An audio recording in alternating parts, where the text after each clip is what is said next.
Welcome to another episode of the Parra Cave podcast. And now over to your host, Troy Warner, broadcasting live from the world-famous Parra Cave. And yes, hello and welcome back to another episode of the Parra Cave podcast. Troy Warner here, and this is the Gameday preview podcast. Here we go again. It is Manly and Parra, but this is brought to you by Grip Socks.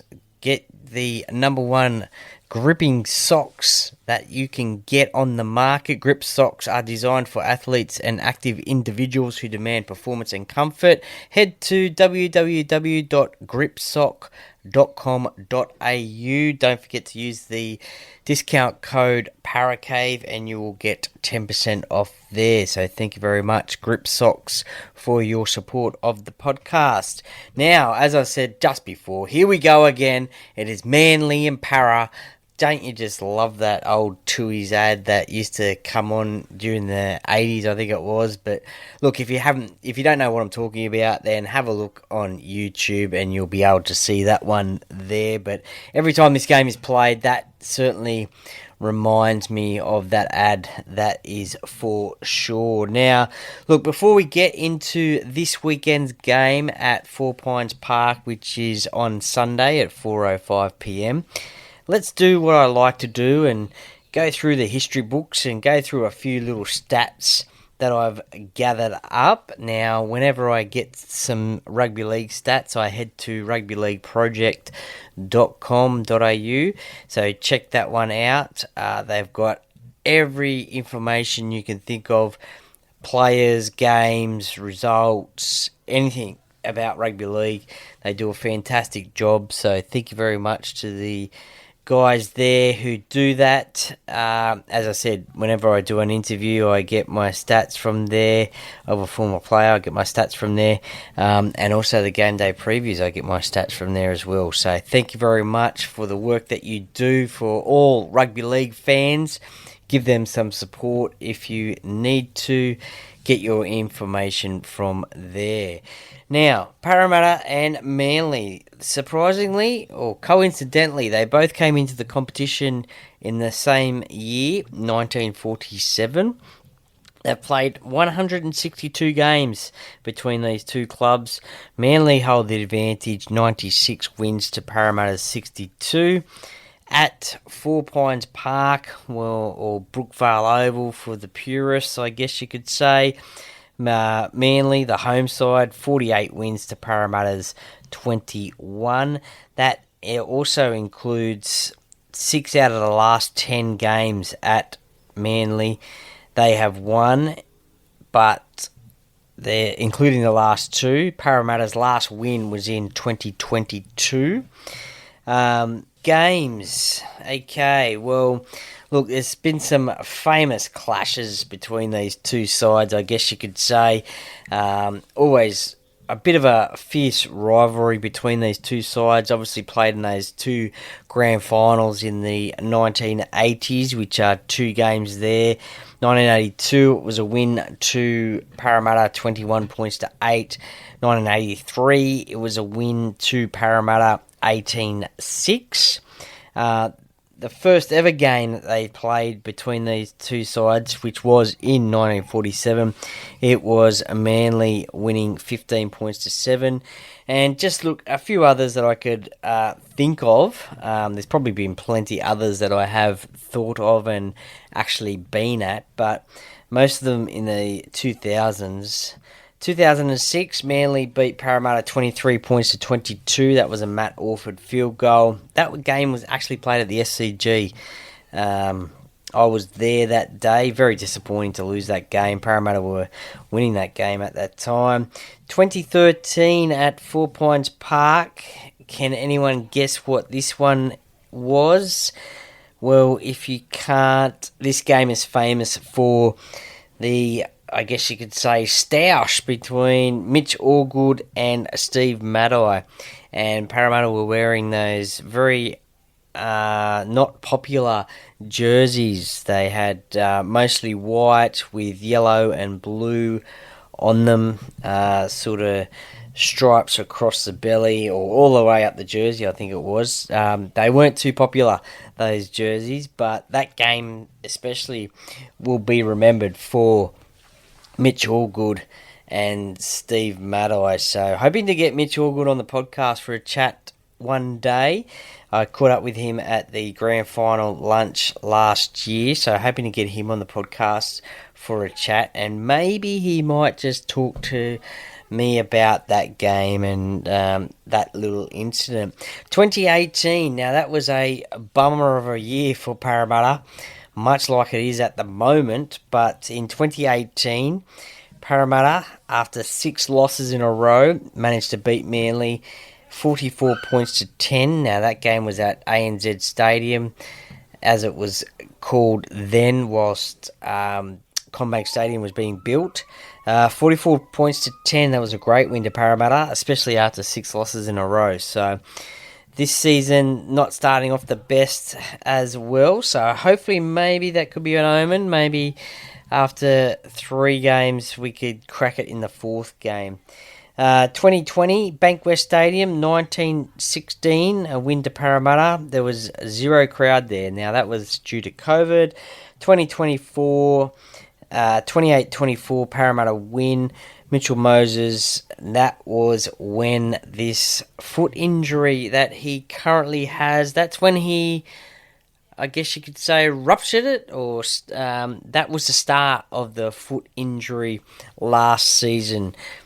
In that loss to Manly, that was a game. In that win to Parramatta. And then after that, it all went downhill for Parramatta. Unfortunately, didn't make the semi-finals on the back of Mitchell not playing a lot of the season due to that foot injury. That was his first injury last season. The second injury was late in the season. It was a bicep injury. So, look, this is the injury that he is currently out of action. So he won't be playing in this game on Sunday.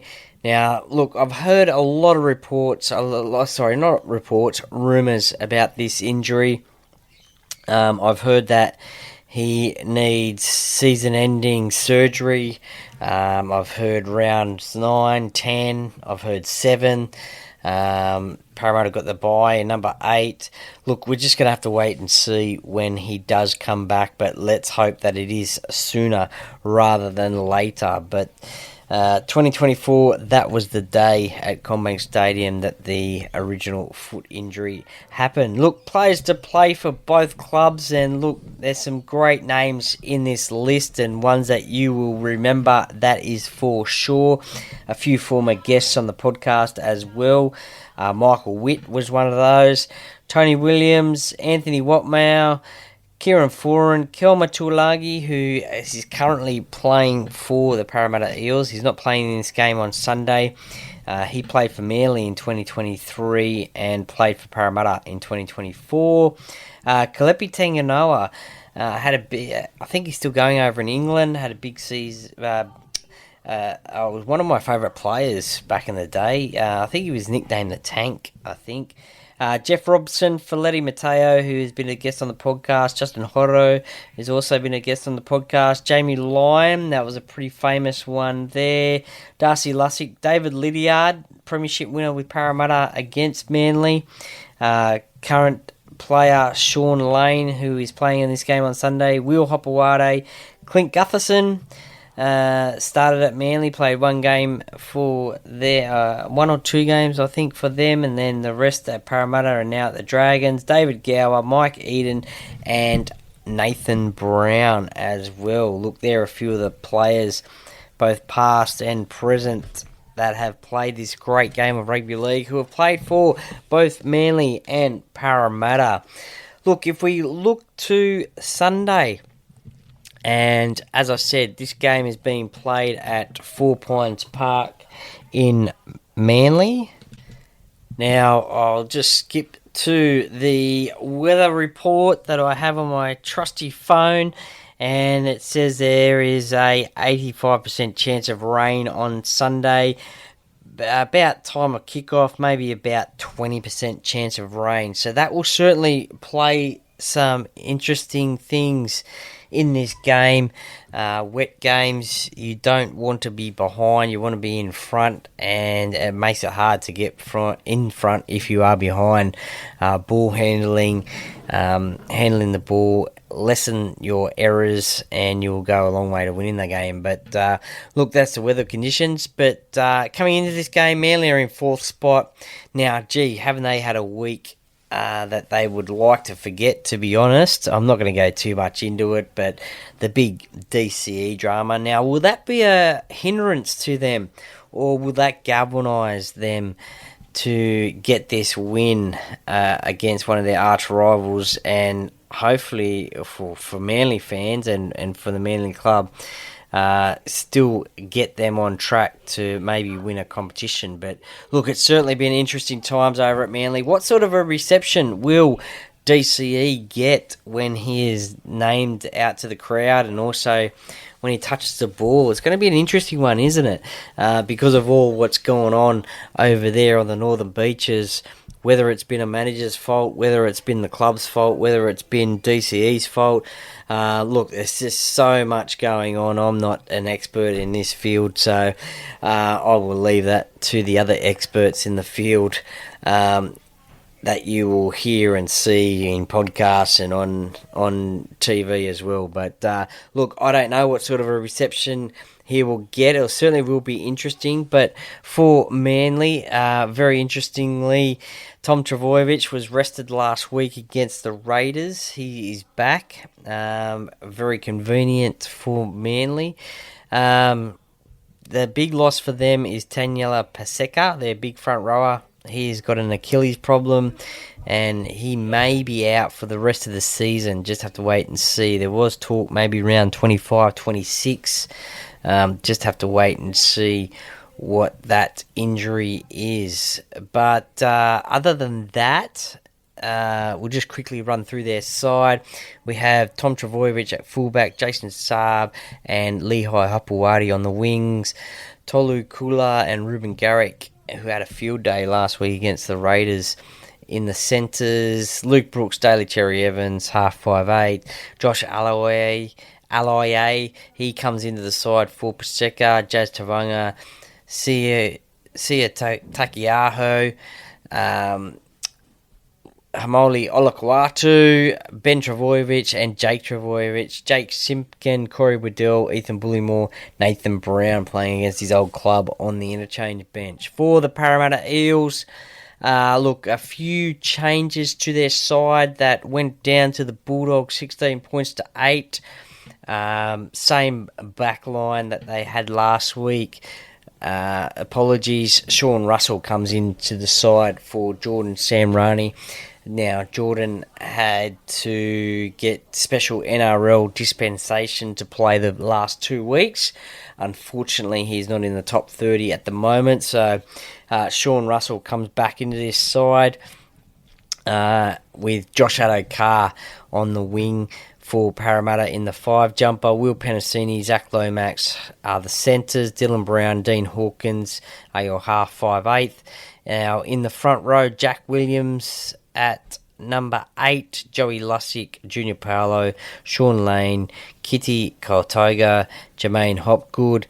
Now on the bench is Riley Smith, Matt Dury, Joe Ofahengawi, who, congratulations to him, he plays his 200th NRL game. He has previously played for the Brisbane Broncos and also the West Tigers, and currently stands at 39 games for the Parramatta Eels. And Dan Keir, who makes his season debut for the Eels, played I think 6 games for Parramatta late last season. The 18th player is Sam Tuivasa, which I found a little bit strange, to be honest. I would have had Sam in the side, probably maybe for Dan, but Coach Jason Riles has gone in a different way for that one. So that's the 2 lineups. The referee of the game will be Todd Smith. Now, if we look at head-to-head stats, since 1998, they've played 45 times. Parramatta have won 24 and Manly 21. Last year, it was one apiece. Manly got the win, 32 points to 18 at Manly, and Parramatta got that win, as I mentioned, 28 points to 24. Look, this season, Parramatta are 0 from 3, Manly are 2 from 3. A lot of points scored for Manly, 98. Only the 32 points scored for Parramatta. Points conceded, now that is a worry and a problem for the Eels. 104 points conceded, only 60 for the Manly Seagulls. Completion rate 80% for Manly, 76% for Parramatta. So look, that's what Parramatta is up against this weekend. Now, my thoughts about this game, I did give them on the Talking Parra podcast on Tuesday night, where you will hear my thoughts each and every week about the upcoming game, and also the previous game as well, the current game. So tune in to Facebook Live 8:15 on the Talking Parra podcast, and you'll see Parramatta lads chewing the fat about the Eels. So gave a few thoughts about this one on Sunday. Now, I think the key for Parramatta is they just need to get off to a good start. I say it every week. They need to lead from the front. They don't want to fall too much behind. They don't want to play catch-up football. I think Dylan Brown has just got to play Dylan Brown football, and look, he's got a lot of responsibility on him, and he knows that, but I think he just needs to get rid of the shackles and just play football. Last weekend, I don't think he was involved a great deal, and that was probably said about the first 2 weeks as well. But look, I think signing this contract with Newcastle is really playing on his mind. Some have suggested maybe take a week off, week or two off, but I don't think you can do that with Mitchell Moses not back in the side. So maybe when he gets back in the side, potentially that's something to look at, just for mental health reasons. But look, he is struggling at the moment. He's not playing the football that he would want to play. Zach Lomax, he was outstanding last week. He'll want to keep on playing like that one as well. I think this is a big battle in the forwards. I think this is games are won through your forwards, and we see players like Payne Haas for the Broncos. If he's on, everyone else follows. What a player he is. But you need your forwards to get involved, get those run meters, and then the backs can do their work. So if the forwards aren't going forward, the backs aren't scoring the tries. That's what needs to happen. Riley Smith on the bench, he didn't get as much time as what he wanted, or we have seen in the first 2 weeks of the competition. Hopefully he gets a little bit more time on the field. It's got Junior Paulo. He played his best game for Parramatta, I thought, and many others thought as well, for the first time since 2022. It was a really good game from Junior. I hope he can really continue that into this game against Manly. One player who they would have loved to have, loved playing against Manly, because he scored a lot of tries against Manly, was Mike Acevo, but obviously he's in England at the moment, so maybe Josh Adokar or Sean Russell. Sean Russell's in that number 2 jumper. Maybe he could get Micah's tries against Manly. He certainly loved to play against them. But I just think that Parramatta need to limit their errors, and if they can hold the ball, complete their sets, make their tackles, that is the biggest thing at the moment, is the defence for Parramatta, both on the edges and in the middle. So Manly will be targeting that. No doubt they will be, and that's the thing that Parramatta, I think, need to improve is their defence. Big 56 points against Melbourne. There was 30 or 32 against the Tigers. last weekend was a massive improvement against a good Bulldogs side, 16 points, but it still needs to get better against Manly. That Manly have been putting on some big scores at 4 Pines Park especially. They grow a leg there. That is Fortress Brookvale to them. Last time I checked, I think there was only about 1,000 tickets left or something like that, so they're expecting a big crowd there on Sunday. I'm not 100% sure how the rain will affect the crowd figure there, but look, it's going to be interesting for Manly. As I said before, how is this contract drama with DCE? How is that going to play on Sunday? How is that going to be on his mind? How are the fans going to react to that? Tom Trbojevic, he has had a week off, so he'll be firing. He'll be willing to get back into the action. Ruben Garrick, he scored plenty of points last week. He'll want to keep that going. The speed of Jason Saab last year at 4 Pines, if I can remember correctly, Jason Saab, he just found plenty of room on his edge. And with the pace that he has got, you do not want to give him plenty of room on his edge to get away, because he will score points. We all know Hamoli Olakawatu can pull off a big hit. We know Jake Trbojevic is just going to be ever reliable. It'll actually be an interesting competition to see between him and Jake and Jermaine, to see who makes the most tackles in this game. And that is that can also be a little bit of a worrying thing for myself and other Parra fans about Jermaine's workload. He has been, I think, the top tackler for the last couple of weeks, in the mid to high 40s each game. Is he doing too much defence? He is prone to a couple of errors here and there. The same with Jack Williams as well. Are they doing too much defence? Look, they've got to tackle. Someone's got to do it, right? But do you want your players to be doing 40, nearly 50 tackles a game? Probably not. You want to probably try and share it around. But look, Jermaine's a master at it. He loves doing it. But perhaps that may be just having a hindrance on his game. But it'll be interesting to see who has the better or the more tackles, him or Jake Trbojevic.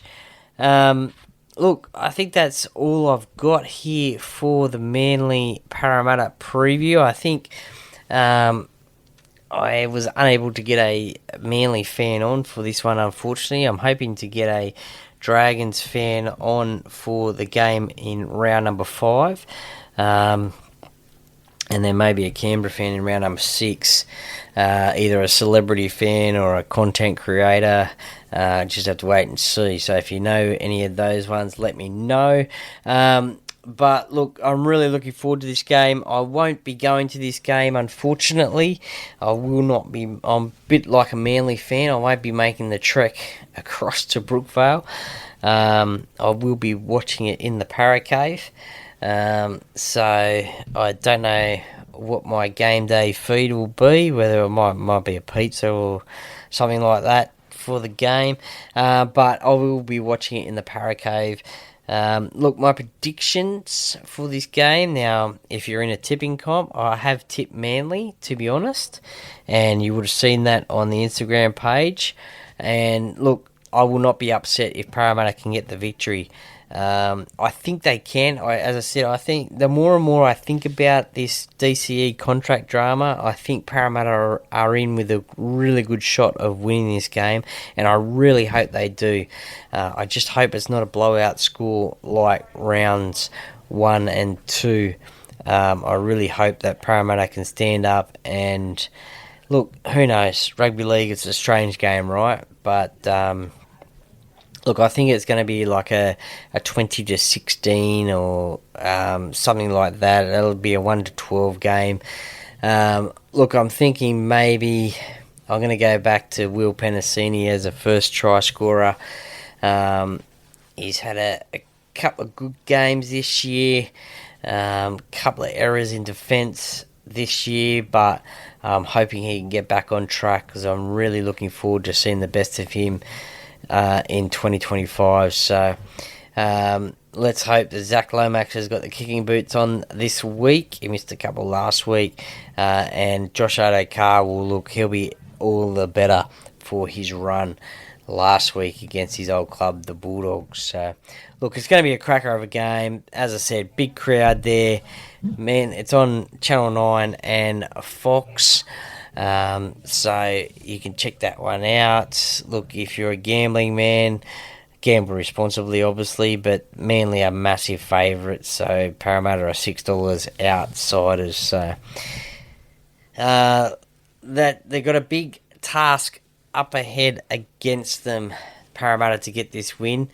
4 weeks without Mitchell Moses and no wins, or 3 weeks no wins so far. You want to try and get some wins on the board early. You don't want to be trying to chase your tail towards the end of the year. Look, it's been a very tough start to the season with the contract drama with Dylan Brown and Mitchell Moses' foot injury, but look, last week was a much improved effort from this team. Let's hope this week is an even more improved effort, and who knows, they might get the win at 4 Pines Park. But enjoy your footy on the weekend. Let's hope Parra can get the win. And the Parra Cave podcast, by the fan, for the fans. Go Parra!